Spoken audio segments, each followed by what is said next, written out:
You're tuning into Black and White Sports on YouTube. The no-holds-barred truth on sports.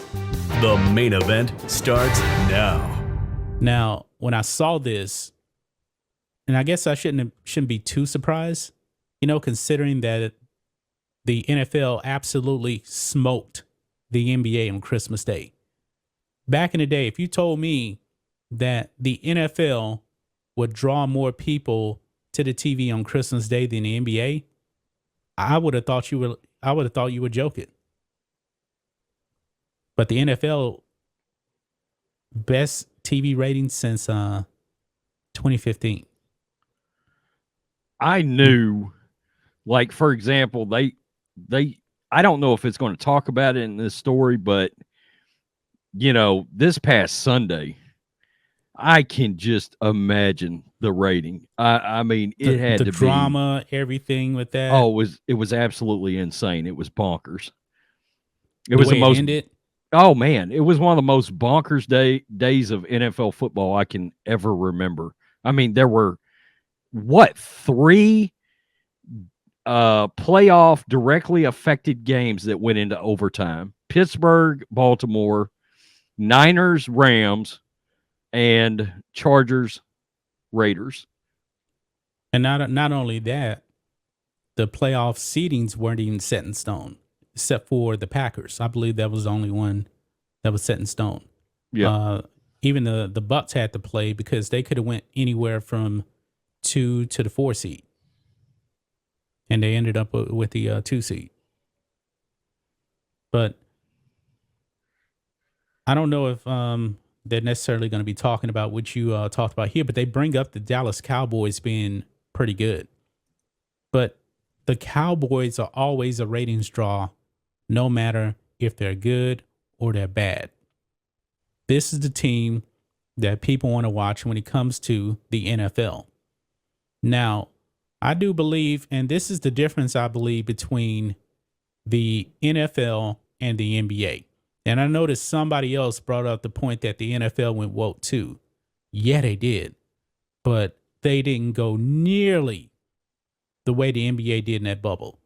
And that bubble, man, the NBA is still paying a price for that right now.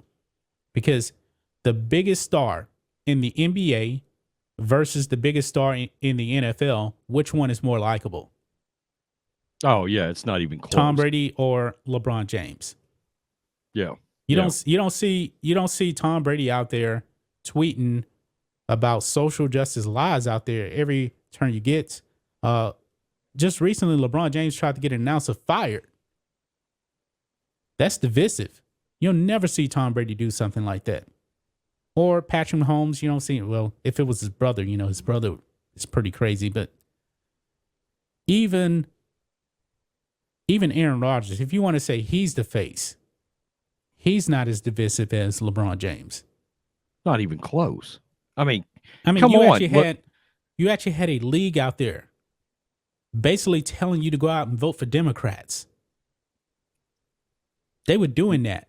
Well, you had a league that literally painted the logo of a Marxist organization across their court to be seen in every game that they played. Game that they played. You had a league that refused to go to the White House because Donald Trump was there. That didn't happen in the NFL. Well, there's another little tune to this. It's kind of like in politics, and it's hilarious that this is going to have a connection, but it is going to have a connection. The Democrats are actually floating the name Hillary Clinton again. Hillary Clinton for 2024.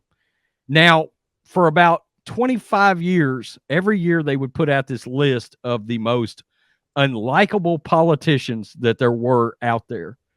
And like clockwork, she was always towards the top of one of the most unlikable politicians that this country has ever seen.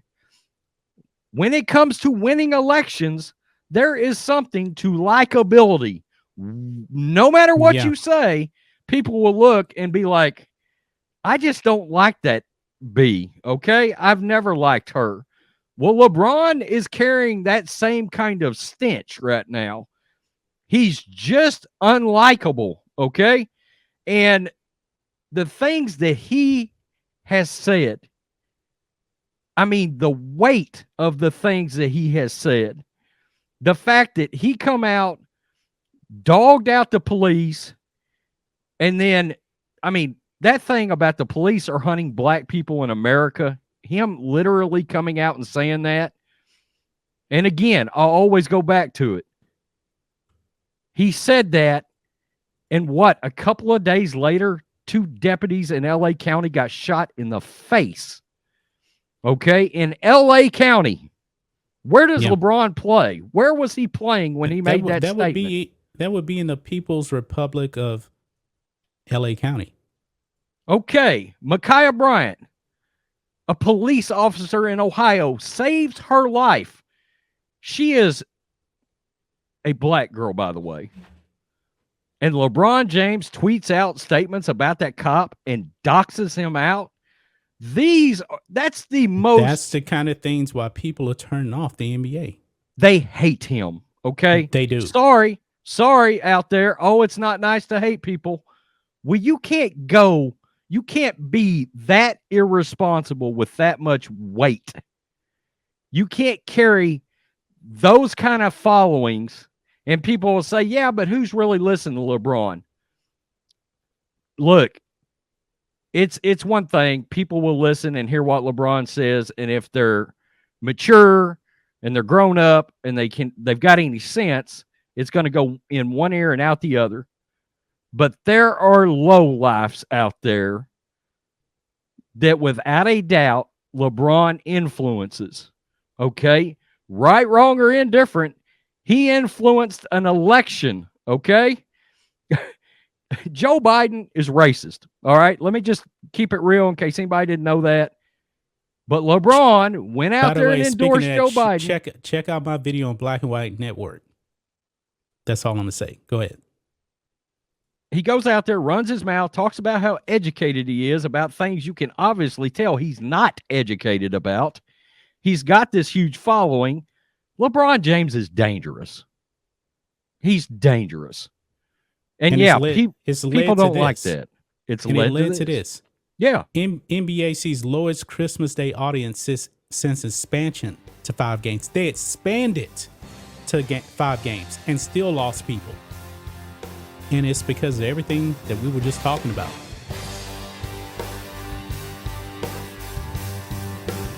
Thanks for watching the show. Be sure to like, comment, and subscribe. Be sure to tune in next time on Black and White Sports.